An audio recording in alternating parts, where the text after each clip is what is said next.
I have a glass of water here with an ice cube in it. Now, if I wait and let the ice fully melt, the water will stay at the same level because the ice displaces a volume of water equal to its own weight.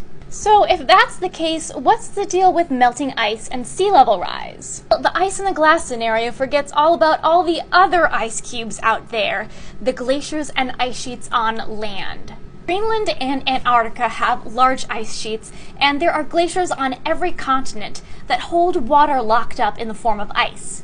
We've observed glaciers melt and retreat at rapid rates over the past century. So instead of this water now being locked in ice on land, that water is melting and returning to the oceans, thus raising sea level.